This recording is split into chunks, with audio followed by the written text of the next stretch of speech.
Iya, Pak Nadia. Oke, selamat siang juga Pak. Tumben belum pulang, Pak. Biasanya jam segini sudah pulang. Iya Pak, saya ingin ada bicarakan sama Bapak. Mau berbicara dengan saya. Kalau boleh saya tahu tentang apa, Pak? Begini Pak, saya masih perlu bercerita dengan apa yang saya alami dan rasakan akhir ini. Mungkin jika Bapak berkenan, bisa bercerita dengan Bapak. Silakan, Pak. Dengan senang hati saya akan mendengarkan. Oke, terima kasih Pak. Saya berharap dengan bercerita dengan Bapak, semua unek-unek dalam hati saya ataupun dalam benak saya mungkin bisa jadi lebih lega buat saya atau lebih plong perasaan saya. Mungkin bisa dapat solusi dari Bapak sendiri. Dengan senang hati saya akan mendengarkan apa yang mau Bapak ucapkan dengan saya. Kalau boleh saya tahu, kira-kira tujuan dari bincang-bincang kita ini apa itu, Pak? Sebelumnya terima kasih Bapak buat waktu Bapak untuk mendengarkan cerita atau curhatan saya. Kira-kira itu sebenarnya memang terkait dengan merasa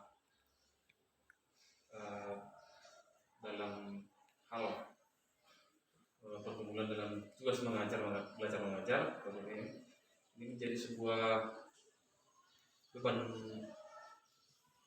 lah yang saya rasakan dan yang mungkin bisa kurang saya nikmati dalam hal menjalankan tugas saya sebagai guru. Karena apa? Karena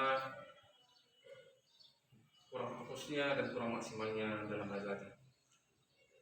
Jadi Bapak merasa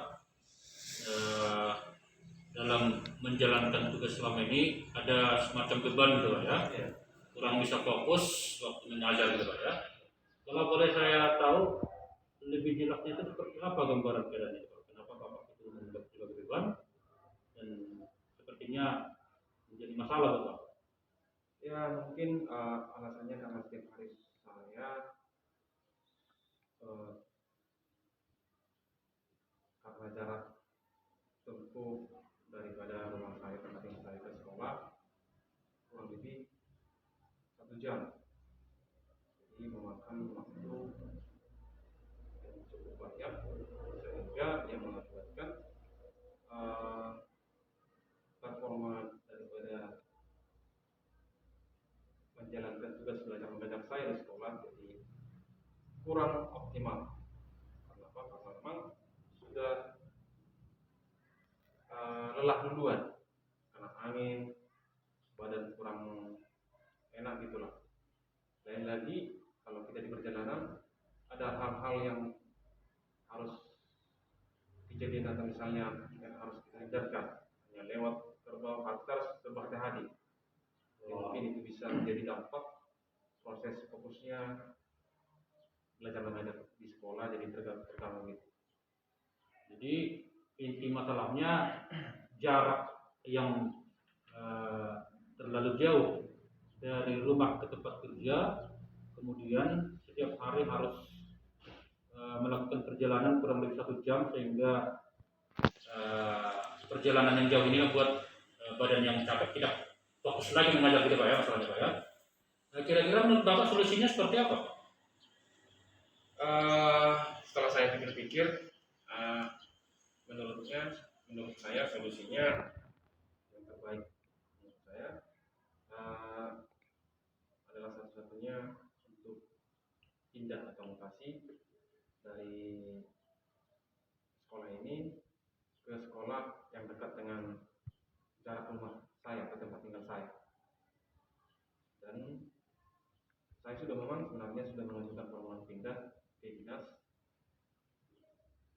atau pihak yang berwenang untuk mengeluarkan SK tapi sampai saat ini belum ditangkapi atau belum keluar. Begitu Pak ya. Sejauh ini prosesnya yang sudah Bapak lakukan untuk mengurus perpindahan itu sudah seperti apa? Saya sudah jalannya berjejaki ke pihak-pihak yang terkait sebenarnya, terlebih kepala sekolah yang di tempat kita sebenarnya sudah mengeluarkan rekomendasi, mungkin dari pihak atasannya, baik dinas, DKD maupun pejabat yang lebih tinggi atau bupati sendiri atau hierarkisnya, mungkin di situ kendalanya. Tapi dari segi administrasi saya sebenarnya sudah menangkapi dengan sebaik-baiknya. Mungkin ya mudah-mudahan segera tidak lanjut. Oke, jadi solusi dari persoalan yang Bapak hadapi sudah Bapak usahakan dan sedang proses gitu Pak ya. Kira-kira ada nggak cara lain yang Bapak usahakan supaya pihak terkait atau dinas terkait itu bisa segera memproses usaha Bapak? Proses perpindahannya itu ada nggak usaha lain misalnya menghubungi seseorang? Gimana Bapak?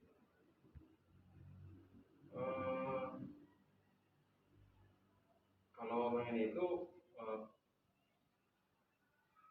ada sih, tapi masih dalam tahap rencana. Ya, semoga lah memang dari segi administrasi kita sudah lengkap. Mungkin dari segi pendekatan atau bicara dari hati ke hati, apa alasan-alasan kita bisa pindah masuk hati dari pejabat yang berwenang, kita diberi rasa toleransi atau kemanusiaan, supaya memang tujuannya kita pindah alasan kesehatan, supaya orang lebih optimal mengajar di sekolah bisa tercapai. Itu harapan kita memang sebagai pemohon ke pihak yang berwenang. Kita sama-sama berdoa Pak ya. Jadi saya bisa menangkap apa yang menjadi masalah dan kemudian solusinya itu sudah Bapak utarakan. Kita sama-sama berdoa semoga apa yang menjadi usaha nanti, usaha Bapak untuk mengurus perpindahan itu dan bisa mendapatkan sekolah yang dekat dengan tempat tinggal Bapak itu bisa tercapai. Kemudian seandainya nanti Pak ini urus pindahnya ini sudah berhasil, ada nggak komitmen Bapak? Apa komitmen Bapak seandainya urus pindah ini sudah berhasil kemudian mendapat sekolah yang tepat dengan doa Bapak seperti apa itu? Satu hal yang pasti, tujuan kita sudah pindah dari awal supaya lebih terciptanya lebih optimal performa kita sebagai guru dalam melaksanakan tugas belajar mengajar di sekolah yang akan kita tempati atau tempat kita bekerja, supaya lebih optimal dari segi perhatian, disiplin, kemudian juga optimalnya kita dalam belajar mengajar, supaya itu bisa tercapai. Tentu kita juga berharap yang adanya nanti di kedepannya setelah kita keluar, kita akan berjanji atau berkomitmen supaya terciptanya nanti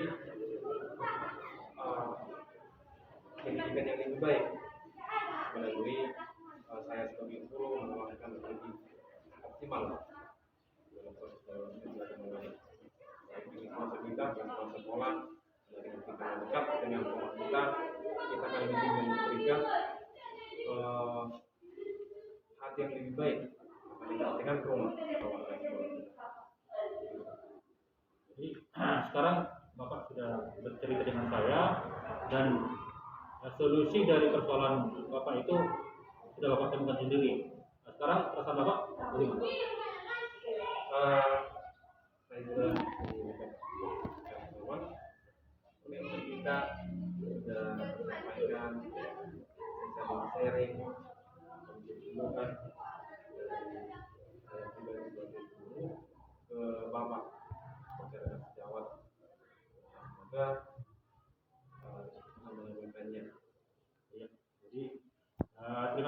Nadia, saya juga senang Bapak bercerita dengan saya, dan artinya proses searching kita ini sekarang adalah Bapak sudah bisa menemukan solusi terhadap persoalan yang Bapak hadapi, dan kita sama-sama berdoa semoga apa yang menjadi harapan Bapak itu bisa segera terrealisasi dengan baik. Itu harapan kita bersama. Terima kasih Pak.